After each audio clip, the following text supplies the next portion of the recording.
নজর রাখবো পরবর্তী সংবাদে।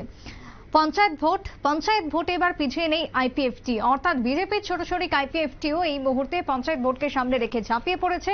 পুনরায় তারা শক্তিশালী হয়ে উঠছে পাহাড়ে, বিশেষ করে যে ছবি ধরা পড়লো আজ শুক্রবার বিকেল আনুমানিক 4:30 নাগাদ 43 করবুক বিধানসভা কেন্দ্রের নিউ গোমতী এডিসি ভিলেজ গৌরীনং পাড়াতে যোগদান সভার আয়োজন করা হয়, যেখানে আইপিএফটির সাথে যোগদান করলেন 12 পরিবারের 52 ভোটার।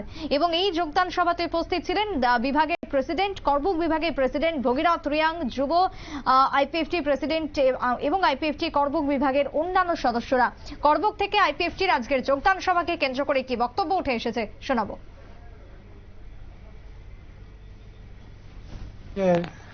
অন্যান্য পার্টির তরফ থেকে আমাদের আইপিএফটিকে 19 তারিখ 7 মাস 2024 গ্রৈনাংপাড়া থেকে আজকে 12 পরিবার 52 ভোটার জয়েনিং করছেন। আমাদের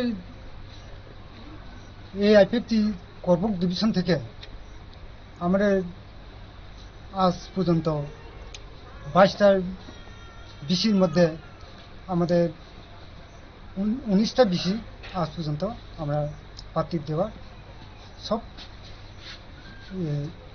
ক্যান্ডিডেট আমরা ঠিক করে দিই। আমাদের আইপিএফটির তরফ থেকে আগামী আমাদের ভিলেজ কমিটির ইলেকশনের মধ্যে আমাদের সংগঠনের আমাদের কমে আমাদের 11টা বিসি আমরা আইপিএফটি আগিয়ে যাব। আজকে আমাদের করবুক ডিভিশন থেকে আমাদের ডিভিশন সেক্রেটারি আর ডিভিশনের ভাইস প্রেসিডেন্ট, এরপরে আমাদের সারা ত্রিপুরা রাজ্যে আটিছা দেবেন্দু জমাতিয়া আর অ্যাসিস্ট্যান্ট সেক্রেটারি, এরপরে আমাদের আইডাব্লিউটি থেকে এই প্রেসিডেন্ট ডিভিশন তথা আমরা সেন্ট্রাল কমিটি থেকে ভাইস প্রেসিডেন্ট, করবুক ডিভিশন থেকে প্রেসিডেন্ট।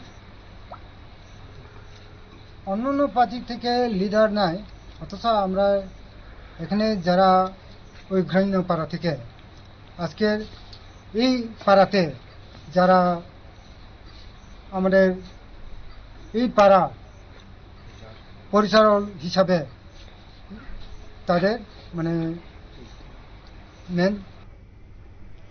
আপনারা শুনলেন আইপিএফটি দলের পক্ষ থেকে বক্তব্য। করবুকে আজকে আইপিএফটির শক্তি বৃদ্ধি, পঞ্চায়েত ভোটকে সামনে রেখে তাদের যোগদান সভা, আগামী দিনে তারাও এই লড়াইয়ের ময়দানে রয়েছেন সেই বার্তাই আজকে দলের পক্ষ থেকে উঠে আসলো। ছোট্ট বিরতির পর ফিরবো, সঙ্গে থাকুন।